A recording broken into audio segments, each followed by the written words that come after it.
Okay, if mom is going to have a C-section, let's go through least emergent to most emergent.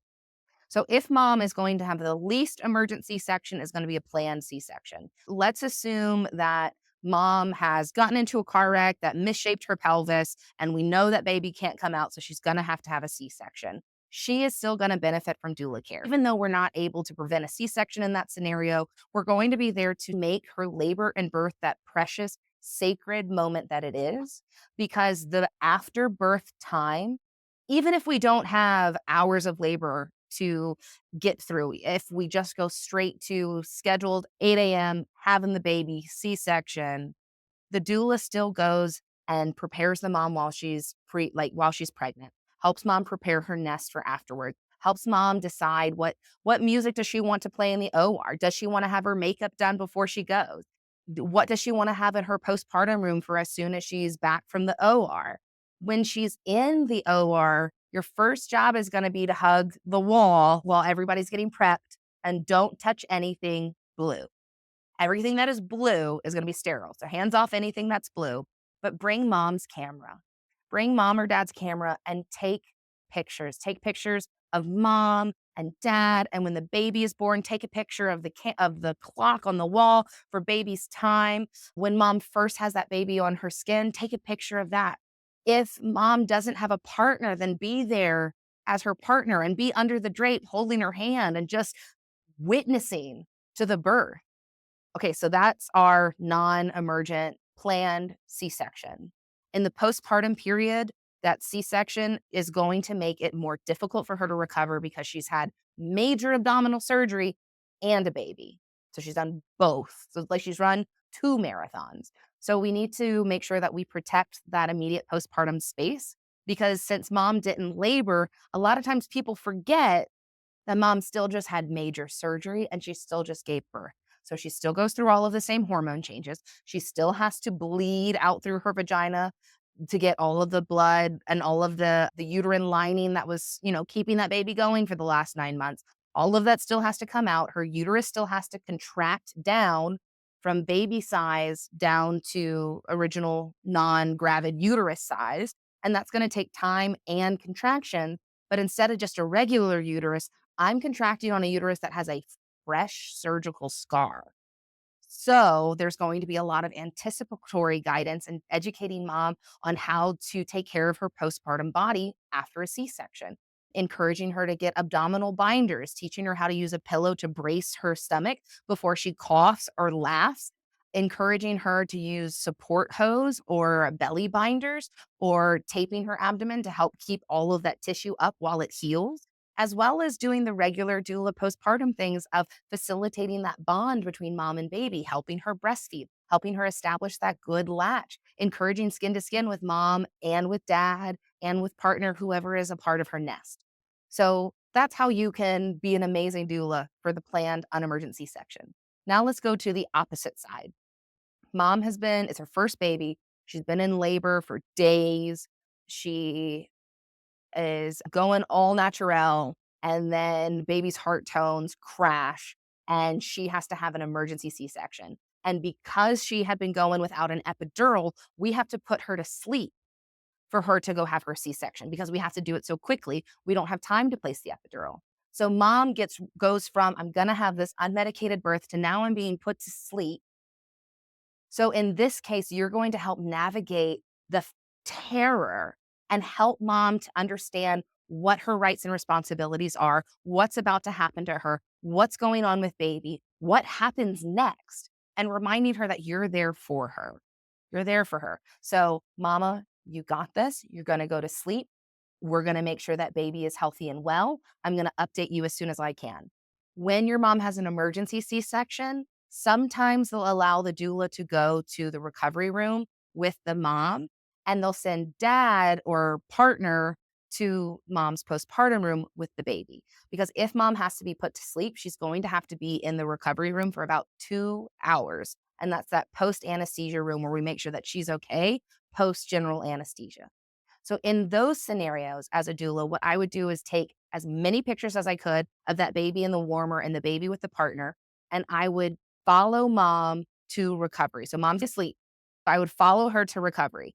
If they let me, they might not. If mom has to be put to sleep and it is truly an emergency, then no one is going to be allowed into the OR. And in that case, as a doula, my job is then to turn to the partner and to the family and to reassure them that you're there for them, that you're their advocate, that you're going to help you're going to help them understand what's going on. And then you're going to take that time to empathically hold space for the dad or the partner or the family member who just watched their loved one get rolled away fast as lightning to make sure to save the baby because we're worried about the baby living now.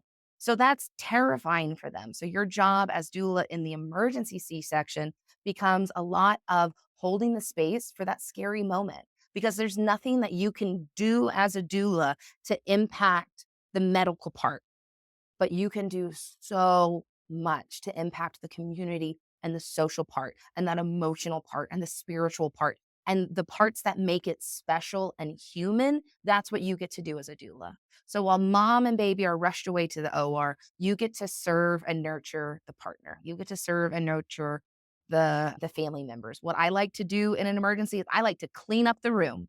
So if we've been laboring for days, that room's going to be filthy. While mom's in the OR, I'm going to tidy up the room. I'm going to make sure that everybody whose family is updated on what mom wants them to know. I'm going to make sure that the nurse knows that I'm a great line of communication and I can go out to the waiting room and let the rest of the family know what's going on if the nurse doesn't have time.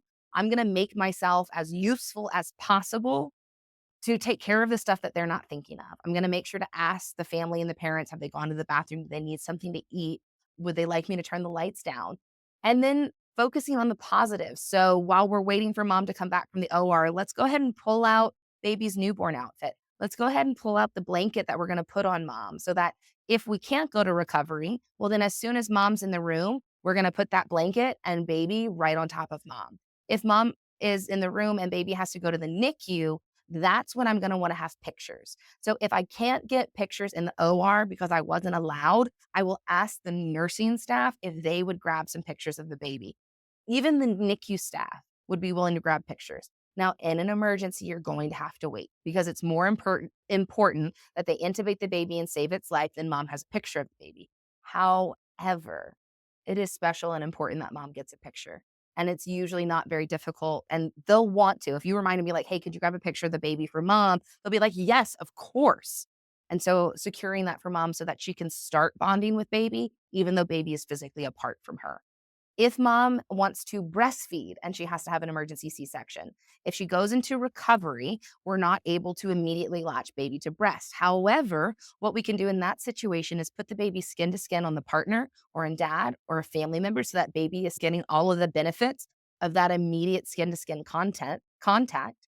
And if mom's going to be in the recovery room for a while, we can go to recovery with a breast pump and she can pump her breast and get some colostrum so that we can bring colostrum back to baby. So we can use a syringe or we can use a spoon and we can drop some colostrum into baby's mouth while mom's in recovery for those 2 hours or more. So that's what I would do is I would think of all of the ways that I might be able to help mom bond, to make this special, to make this memorable. What is she missing out on? And what can I do to help fill those gaps? So assess the situation, identify the holes, identify where you can help, resources you can use, and then implement them. So that's C-sections.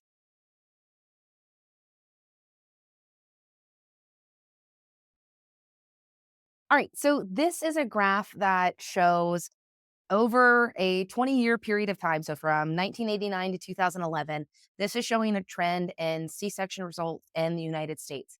And what you'll notice is that the bottom line that's light gray that has the triangles, that's the primary C-section rate.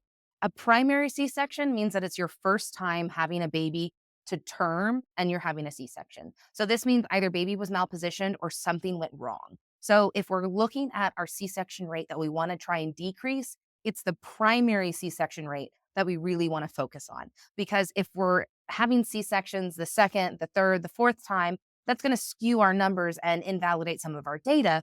Because if it's your fourth C-section, you're going to have a fifth, right? So after your first C-section, you can have a vaginal birth. You can do a VBAC.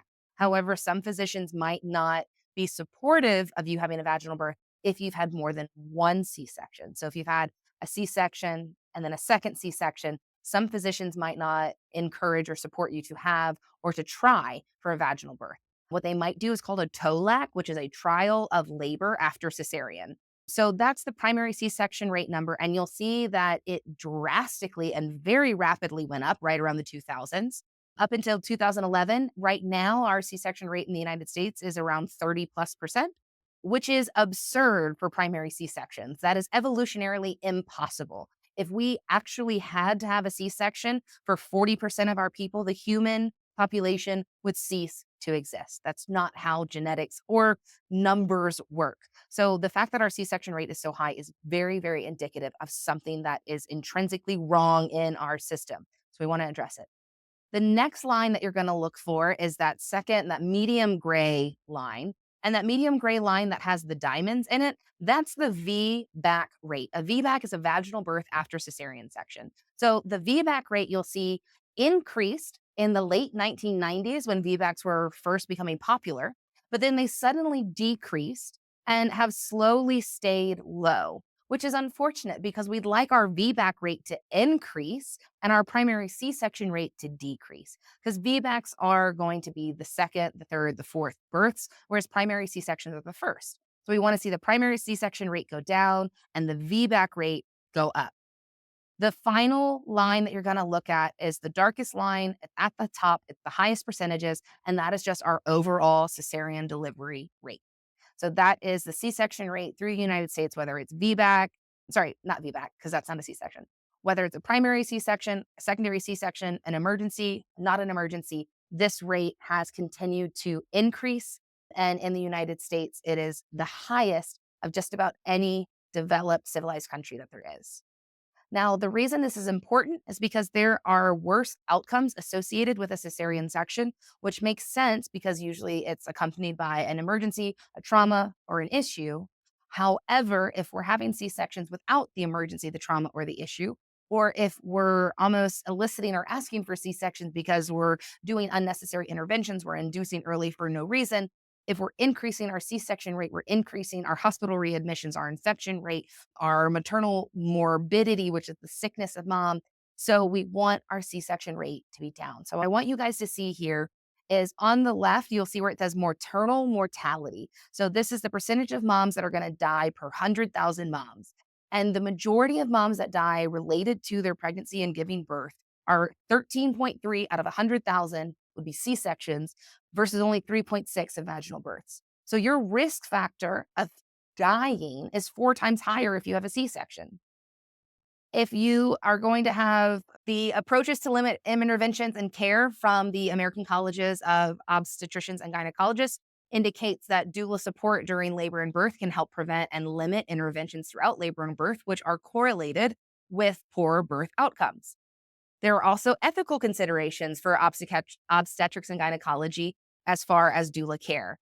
Fun fact, which I absolutely love, the very first paper that ACOG released after COVID was a paper saying that doulas should still be allowed in the labor and delivery room and not considered visitors despite new COVID guidelines because the impact and the effect of doula care was so tremendous that it was worth the risk of a community non-health member being in the labor room because it made such a tremendous impact on labor and delivery outcomes. There are also benefits to doula care for incarcerated moms. So this is not a study, but it's a position, meaning that they have done studies and they've come together as a Congress and decided what they believe to be best. And they have 4 different position papers on doula cares. So doula care specifically for incarcerated moms, doula care despite the impacts and restrictions of the COVID pandemic, and then using doula care to limit interventions during labor and birth. So the American College of Obstetricians and Gynecologists has come out publicly and supported the intervention, has come out publicly to support doula care.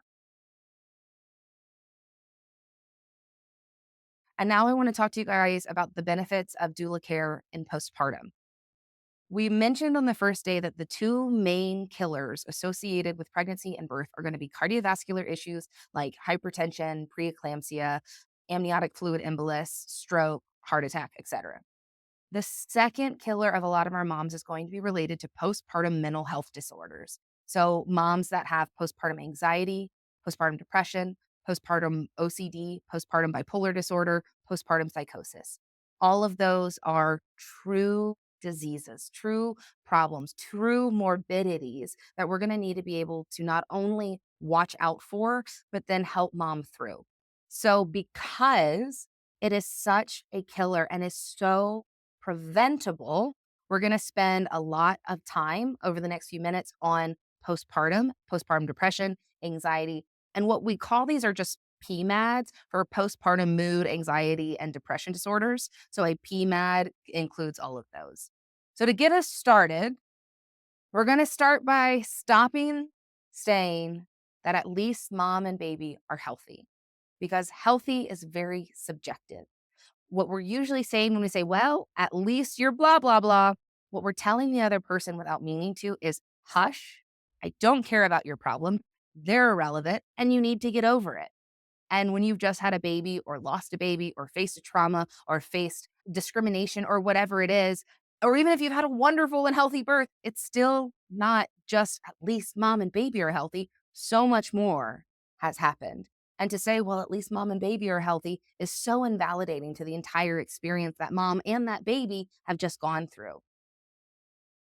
When mom has delivered, and if things did not go well, if things did not go the way that she had hoped or anticipated, she's going to have to face some cognitive dissonance as she works through that her expectations for this magical moment in her life were not met or maybe they were exceeded, or maybe she was grossly horrified by the experience. But no matter what her experience through labor and birth, it's a life changing one. And it's one that requires and deserves reflection. So, if mom, especially if mom had a difficult or traumatic birth, and if she was dedicated to one thing and something completely opposite happened, it is so valuable for you as a doula to hold empathic space for mom to relive the experience, to talk through the birth, to talk through her fears, the fact that what she was so afraid of might have happened. She might have had to go through with it. She might have lost her baby. So we can't just say, well, at least we're healthy, or well, or at least you're okay, because she's not. She might not be. And it's your job as a doula to touch base, to check in, and to see how she is doing mentally. Mental health is one of the areas in our health system that is woefully under resourced, and we do not talk about it enough. There are a lot of negative stigmas and stereotypes around perinatal mental health. Moms are taught from an early age that they're supposed to have their babies and love them so much. And postpartum is so beautiful and it's the most magical time in the world. And they're just going to love their baby the moment that baby comes out. And it's going to be this instant bond, and their heart rate's going to slow as they look into the gorgeous eyes of their loving child. And sometimes that doesn't happen. And when that doesn't happen and you have to face that reality, it's jarring, it's upsetting. And it can be really invalidating and scary to tell someone that you're feeling that way and for them to be, but you and the baby are healthy. And when we say that we're trying to help, we're trying to help them focus on the positive.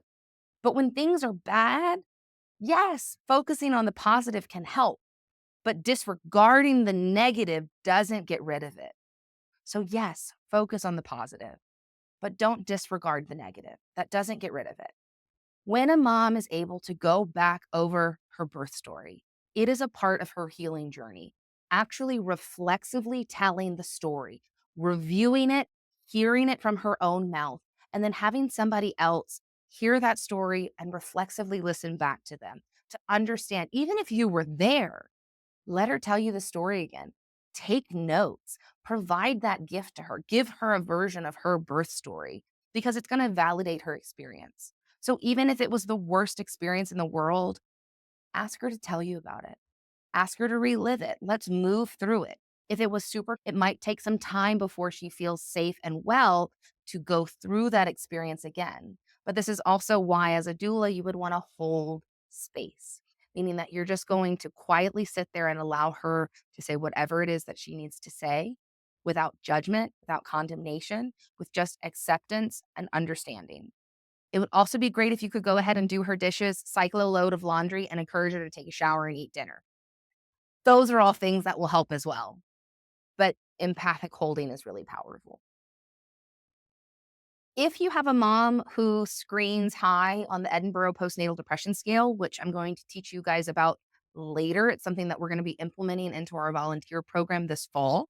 We're going to start assessing our clients for postnatal depression and anxiety symptoms while they're pregnant in the immediate period before they're discharged from the hospital at 2 weeks, at 6 weeks, at 12 weeks. And what we're looking for is mom's score to see just how at risk she is or how prevalent her symptoms of postpartum anxiety or mood disorders might be. Patch is a great resource for moms who have had births. If you go to the Patch website, which I'm going to go ahead and pull up now so that you guys can see, if you go to patch.org, you'll see that they have resources for professionals, which give you information on getting training, how you can refer clients, what do you do if you have a client that's in trouble, what defines a traumatic birth, does it always involve PTSD, what are the causes, etc. But if you go to it's temporarily unavailable. Oh no, that's a bummer. Okay, so if you were to go to the birth trauma resources and they had them, so it'll probably be available tomorrow. I'm sure it's just temporary, but they have Facebook groups, they have webinars, they have phone numbers that you can call. They've got a number of tremendous resources. If you are super passionate about the postpartum period, especially if you're super passionate about postpartum mental health, then I would encourage you to check out the Selene Institute. The Selene Institute is an education organization that specializes in perinatal mental health disorders and their treatment. I am working on my certification as a perinatal mental health certified provider. As a doula, you can be a perinatal mental health provider, meaning that you can provide therapeutic support to your clients. This is not the equivalent of becoming a psychiatrist. However, it prepares you to work with clients who are having perinatal mood disorders, anxiety, or depression. The Training Institute has numerous courses, including courses on Black perinatal mental health.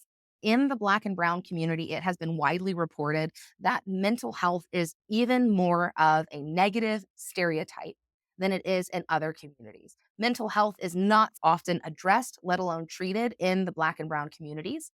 Mental health seems to be one of those things that is often disregarded, maltreated, undertreated, and underdiagnosed in the Black and Brown community. So not only is there a lack of communal support, there's also a lack of medical recognition of the problem.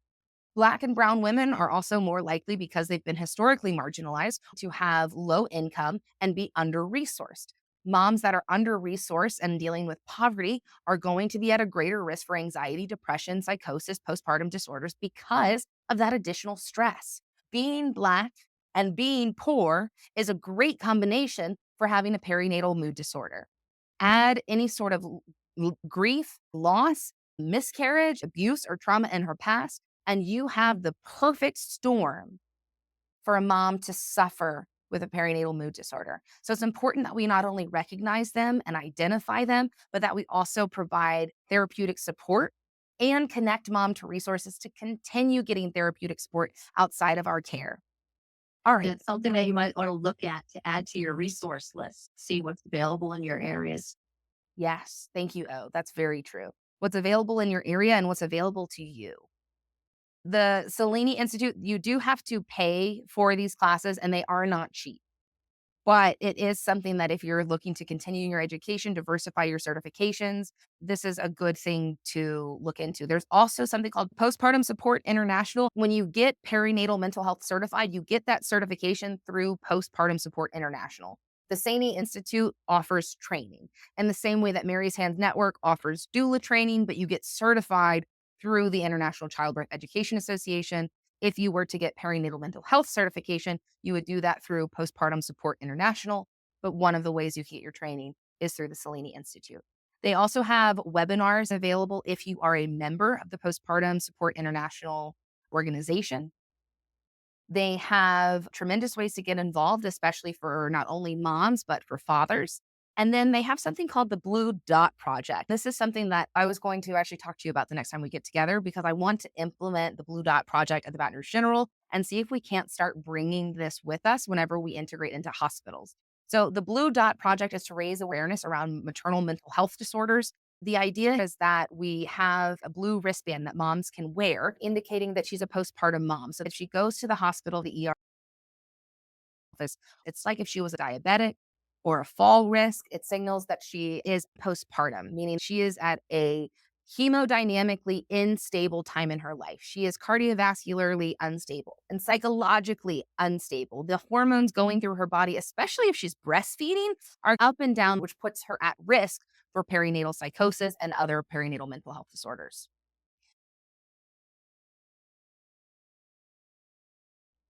What makes a birth scary is when you are out of control and you don't know what's coming.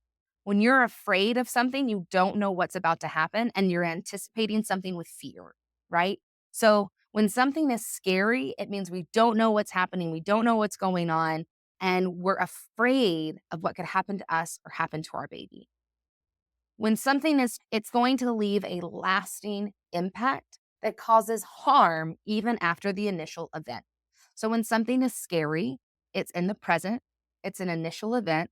But when something is traumatic, the negative feelings associated with whatever happened are going to be recurring, not traumatic. Like if I jump out behind you, oh, I might scare you, but I probably haven't traumatized you. That being said, if I hand you a piece of fish and when you go to cut open your fish, it gushes black blood in your face, well, that might be startling, but it's not necessarily scary, but it might traumatize you to where you never want to eat fish ever again because you are associating, again, reliving that emotional negative experience that you had when you had the fish. So I'm going to share with you a birth experience that was not scary, but it was traumatic. This is my best friend, Elizabeth Lauren Gillen, now Bacheron. And she was pregnant with her first baby, James Thornton. Liz had a healthy, unremarkable pregnancy. And because I am who I am, I was going to be Liz's doula.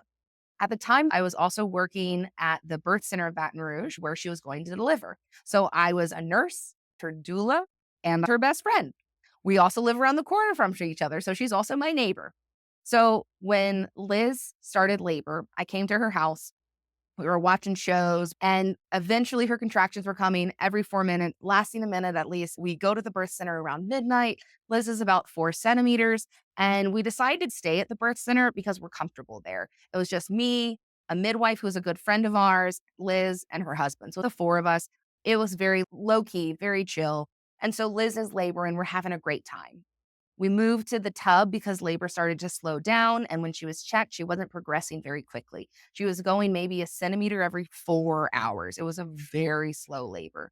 We got her up, and you'll see that she is hanging from a swing, and that's me behind her doing counter pressure. While she has a contraction, I would push on that lower part of her sacrum right here. And so I'd be pushing while she's contracting.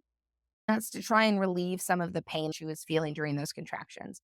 Over on the left, you see her on the toilet, which is my favorite place to labor because it's such an effective place. Well, you can also be predisposed, which is Pavlovian, right? So I can predispose you to have a certain feeling or certain reaction based on a certain scenario, just like Pavlov did with the dogs. So instead of ringing a bell and starting to salivate the way that Pavlov did with his social conditioning, instead, when you go to the bathroom, you relax your bottom. Whenever you sit on the toilet, you relax your bottom to release your poo. So when you sit on the toilet in labor, that position reminds your body this is a place of relaxation and release. Sitting on the toilet is a great place to labor because moms will often relax their bottoms without even thinking about it, which helps the baby push down on the cervix and further engage into the vaginal canal and pelvic inlet. So that's a great position. Moms are likely to hate the toilet position because it makes the contractions come harder and longer. And a lot of times this will speed her right into transition. We have Liz on the toilet, and then she to about 8 centimeters. She gets into the tub, and you see we had a hook hanging from the wall. She's using that rebozo to help hang her down as she's in that deep squat. Liz had the water warm, but her legs kept getting cold. So we were wetting the rags to put warm water on her legs. Her shoulders were getting cold because they were exposed. So we had the towel around her and kept trading out the warm water on her legs to keep her warm and comfortable. This was a really great position. She started pushing here, but the baby wasn't coming down. We assumed the baby might be asynclitic or off position. We did a forward leaning inversion. On the right, you'll see the picture of Liz leaning down, so her head is lower than her pelvis. I'm taking the rebozo and I'm lifting her belly up in between contractions. When she's not contracting, I would shake back and forth to jostle the baby. The hope is that I can move the baby out of the pelvis and jiggle the baby into a better position so that when she contracts, the baby comes back in a better position. So this is a forward leaning inversion with belly lifts and a little belly shakes. She started to get exhausted when we hit that 48-hour mark, obviously. And so we decided to have some productive rest. So Liz was about complete. And so we had her on her side with her legs over a peanut ball, and she was resting in between contractions. She would have contractions on her side, and then they would go away, and she would go back to sleep. And then she would have a contraction, and then they would go away. She'd go to sleep. So we labored like this for a while, but Liz still wasn't able to get that baby out. Baby was still there. So baby's heart rate was great. She was handling labor beautifully, handled all of her contractions like a champ, but it was taking a weird long amount of time. Her blood pressure never raised. Baby's heart rate was great the entire time. Didn't rupture her bag of waters. Like she was good, but baby just wasn't coming down. So after 48 hours of labor and after pushing for more than 2 hours, and that baby still was not coming down, we recognize that something is wrong. We don't know what is wrong, but something is wrong. So we're going to go to the hospital and we're hoping maybe Liz needs an epidural. Maybe she can't relax her bottom because we can't tell. Only she can tell. And she's never had a baby before. So she has no idea what's going on. By this point, she's exhausted. She needs to take a nap. She's handling everything great, but she doesn't need to keep handling it. Something is not right. So we decide to go to the hospital and she gets an epidural. She gets an epidural and immediately falls asleep for the next 2 hours. Baby looks great. She looks great. Everyone is healthy. She's still fully dilated, but the baby's just not coming down. So she gets her epidural. She rests. This is the two of them sleeping. Aaron immediately starts snoring. After about 2 hours of sleeping, we tried to push again. Liz pushes for an hour. Baby's not coming down. By this point, it's either we're going to keep pushing until baby does crash and this becomes an emergency C section, or we're just going to go have a C section.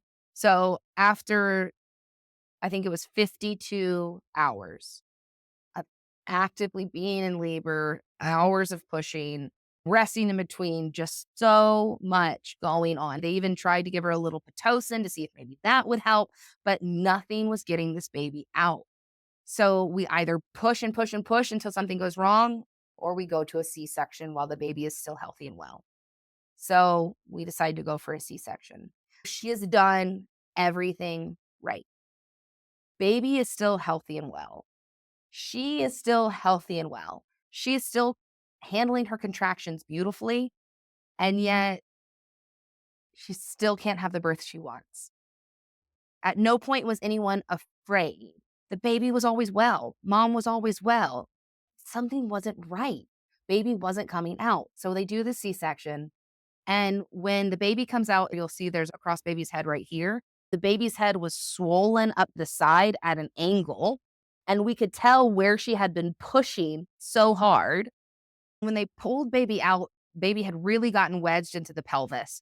And the physician said he could tell where baby's head had gotten stuck.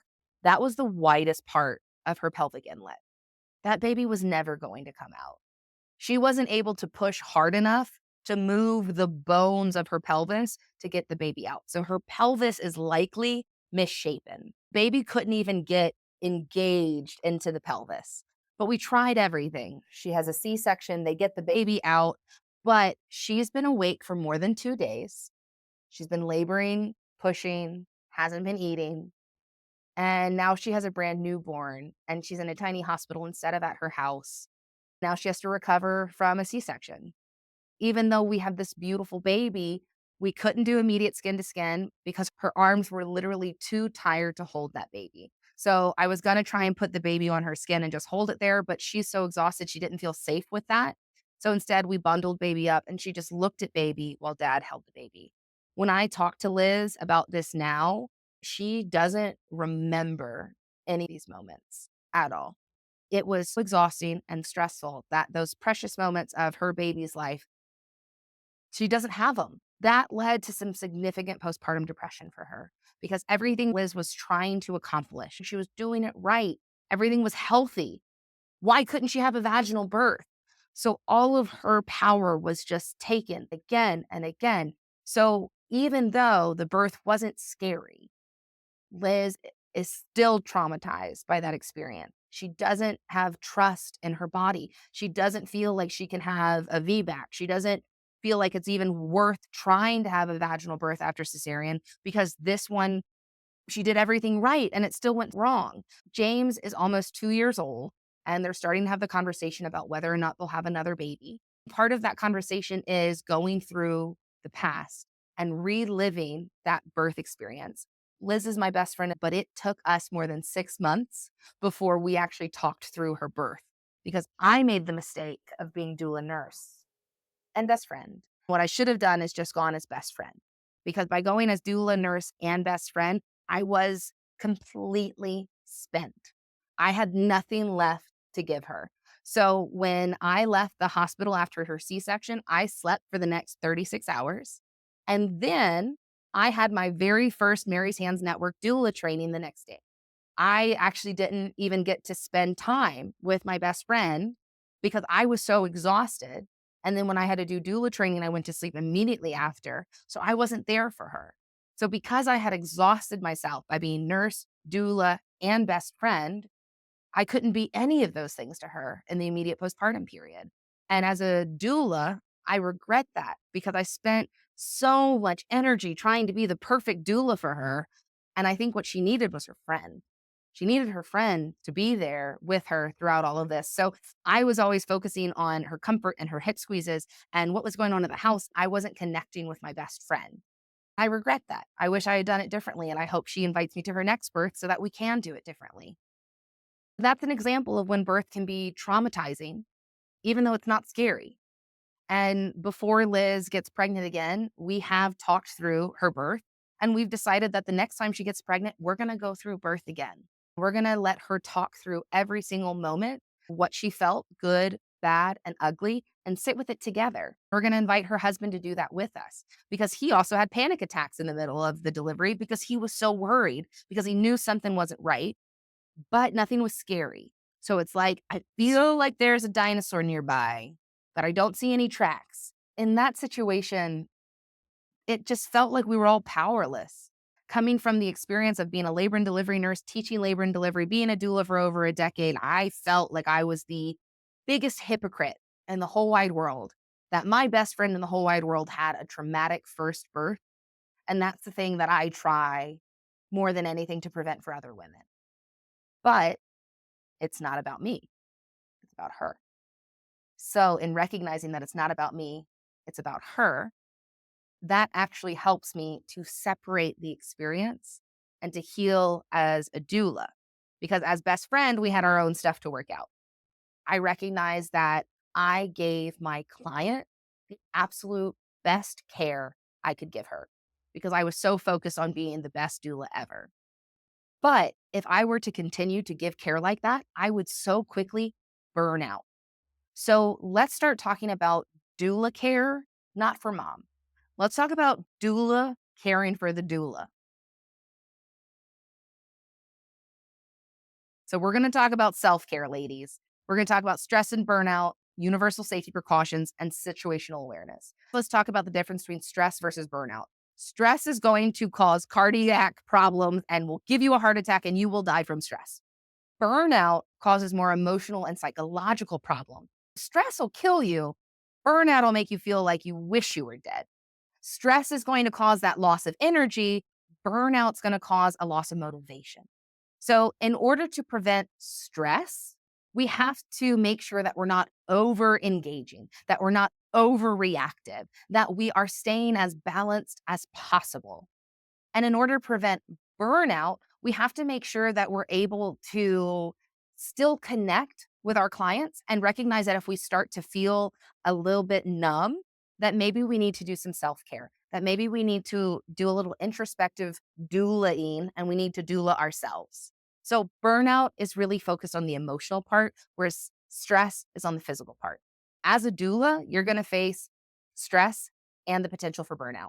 As a Mary's Hands Network volunteer, I'm going to do what I can to prevent the stress and burnout. The way that we do that is by putting you on teams of 2 to 3 doulas serving one mom. So you're never serving one on one. You always have a network of support, as well as your global Louisiana network of doulas to help support you, mom. Ways that you can get burnt out are if mom's texting you all the time and you're giving and not having good boundaries. We limit burnout as best we can by limiting you to no more than 6 teams a year. Now, if you're working as a doula professionally, you might take between 40 and at a max 60 clients a year. But 60 clients a year would be 5 births a month, which is insanity. But if you've got a good team, a good system, go for it. Most doulas are going to do around 40 deliveries a year if they're doing doula work full time and are able to sustain that. Did I say 40 a month? That's 40 a year. 40 a year is the expectation for if I were going to be a professional doula, I would anticipate having 40 births a year. So you're expecting 3 to 4 births a month. And if you are getting insurance reimbursement at $1,500, it's about $60,000 a year. If you are maintaining a schedule of 40 births in the calendar year, you're looking at a salary of around $60, 60,000. This can be your full-time profession by taking on 3 to 4 clients every month.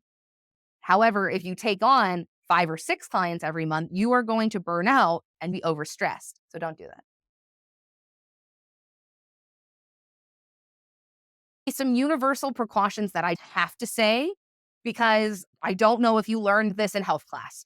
Do not assume that because someone looks healthy, that they are healthy. It's the same thing with prejudice, right? You don't want to assume that because someone looks a certain way that they're going to act or behave a certain way. Same thing with sickness. Just because the mom looks healthy and well doesn't mean she doesn't have AIDS, doesn't mean she doesn't have HIV, doesn't mean that she doesn't have hepatitis A or B, right? If you are around blood, which you will be during the postpartum period 100%, make sure that you put on gloves before you touch anything that's got blood on it. Don't throw away anything with blood on it. Don't launder anything with blood on it. That is not your job. Don't worry about that. If you're in the hospital, has blood on it, don't be the one to throw it away because we're usually counting how much blood mom loses. You don't want to be the reason that mom hemorrhages because you threw away a pad that had 500 mils of blood and the nurse only saw the little blood and didn't think mom was hemorrhaging. So then mom hemorrhages worse. So just don't touch blood. That's pretty simple. Put on gloves if you're going to come in contact with mom's fluids. So if her water bag has broken and you're doing hip squeezes, your face is going to be right near her butt. If she farts and there's some amniotic fluid, it might squirt in your face. That may have happened to me multiple times before. If that happens, I'm going to wash and cleanse my face as soon as possible. Make sure you keep yourself clean and wear gloves if you're touching something yucky or wet. All right. If you use your own equipment, make sure you're disinfecting your equipment. At the hospital, they're going to have peanut balls or birth balls, and you can put a linen or a sheet or one of those little puppy pad looking chuck sheets. You can put that over the ball to catch the fluid and try and protect the ball from getting covered in fluid. However, it's best practice to always clean all of your equipment. Don't give mom something reusable that you want to reuse. If you cannot sterilize it, then she gets to keep it. Okay. Just make that your rule. If you can't sterilize it, she gets to keep it. Rice bags are an inexpensive way to, if I were opening my own doula business right now, I would make rice bags. I would monogram my logo on it and I would put lavender or whatever smelly good thing I liked in there. I'd fill it with beans or lentils or whatever it is. And I would give that to my clients and hope that they would use that during pregnancy and use that during labor and birth as their heating pad. It's theirs now, but it also has my logo on it. So hopefully their friends that are coming over are going to see it, are going to ask about it. And that's how you're going to build a big network base. Disinfect your tools. And if you can't sterilize it, let mom keep it. Situational awareness is what I like to think is common sense when you're out in the community. However, it would be unsafe of me to not say these things. Park your car in a well lit area. Make sure that you can see the path in front of you so that you don't stumble and fall or get knocked over by a stranger. If you are at the hospital at night, make sure that you're parked in a well lit area and that there is a safe, well lit way for you to get to the hospital. If you are going to a hospital that doesn't have a well lit area for you to park, drive up to the ER and ask the security guard to follow you. The security guard is going to be happy to have something to do. If you say, "Hey, I've got to go park. Would you mind following me? Or would you mind watching me as I come back?" So you can make sure that you're not going to get abducted. Same thing if you're leaving the hospital in the middle of the night. Anytime I leave the hospital and it's dark outside, I go to the ER because I'm going to find the security officer and ask them to walk me to their car. Almost every single time, they either let me ride in their car to mine, or they end up finding somebody who's got a golf cart, or we just walk together. I feel safer. They feel safer. It's just a good idea and gives them something to do. Use the security guards. And if you deliver at that hospital often, they'll get used to seeing you, which is going to be great because it'll help you build rapport in the entire hospital setting. If you're walking outside in public anywhere that you're not looking at your phone, make sure you keep your heads up, that you're looking around. If you're looking for your car keys, make sure you have them in your hand before you're fumbling, because looking for your car keys outside of your car when it's dark is a great time to be kidnapped. Be aware of your surroundings and be safe. It's not that birth is going to create these scenarios where you're going to be at risk. It's that you're going to a hospital. Everyone goes to the hospital. Wealthy people go to hospitals, poor people go to hospitals. Mentally well people, mentally sick people. Criminals go to hospital, do-gooders go to hospital. Everybody goes to the hospital, okay? Make sure that you're taking good care of yourself and you have situational awareness. Remember that you are not Superwoman. No matter how many times I tell you that you're amazing and you're Superwoman, you're still not technically a superhero. You have to rest. You have to reset. You have to take care of yourself. You cannot give from an empty cup. You cannot give from a half full cup. You shouldn't be giving from anything but your overflow. So make sure that you are taking care of yourself, that you're feeding your soul, that you're feeding your body, and that you have something to give. Because if you're at a place in your life where you have nothing, what are you going to be offering this laboring mom? Right? So make sure you take care of yourself. If you're in the hospital as a Mary's Hands Network doula, if you're working with one of our clients, we have the 12-hour rule, which means you cannot be in the hospital with a client for more than 12 hours in a 24-hour period. You have to get relief and wait at least 12 hours before you come back. If you have a client who goes into the hospital at midnight and you meet her there and it rolls around to noon the next day and she still hasn't had that baby, you have to go home and someone else is going to have to take over because you were going to get tired and become unsafe. Unsafe for mom, but also unsafe for you. So you have to protect yourself. If you're a professional, then I encourage you to take breaks and put breaks into your contract. Say that every 4 hours, you're going to take a 15 to 30-minute break. After the 12-hour mark, you're going to take a 2-hour break. Make sure you add that kind of thing into your contract so that your clients are aware of it. It's so that your clients understand that you're human. You're going to have to take breaks as well. If you are exhausted from a birth, you could be too exhausted to drive. So if you're too tired to drive, go sleep in your car and call somebody in your doula network. Call a member of your doula team. Don't call me. I got too many kids. I'll send you an Uber. Don't drive tired. That's such a great way to die. The adrenaline you're going to feel as a doula when mom gives birth is addictive. You're going to love that high. But after birth, you're going to have a come down, an adrenaline withdrawal, and that's going to increase your fatigue. Be wary that if you're tired, by the time you get behind the wheel, you might be falling asleep. Track your hours. You do sign in and sign out. For decompressing and debriefing, this is where your team comes into play and whoever your mentors are. Your team lead is a great mentor, but meet people in the network. Reach out to people on our private Facebook page. I challenge each of you to go on Facebook tonight and put a post on our Facebook page introducing yourself. One of you should do it and the rest of you should comment underneath and introduce yourself to the group. Have an opportunity to say, this is where I'm living. Anybody else here from New Orleans? Anybody else here from Lafayette? Anybody else here? So I challenge you guys to go tonight and to comment on the Facebook page and introduce yourself and try and make a new friend in the network because you need a sounding board. You need someone you can talk to about the birth in the same way that the mom does, because you lived through that experience as well.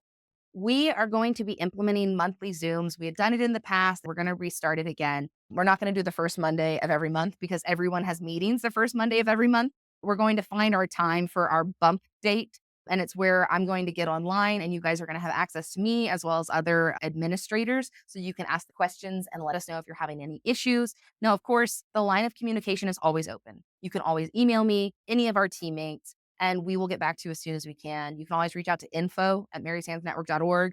If you're looking for doula, search for MHN doula at maryshandsnetwork.org. The thing is, most of us love birth stories. If you call a member of your doula team, they're going to want to know every single moment of that birth story. Take the opportunity, take advantage of the network, decompress, allow yourself, let it out and let it go.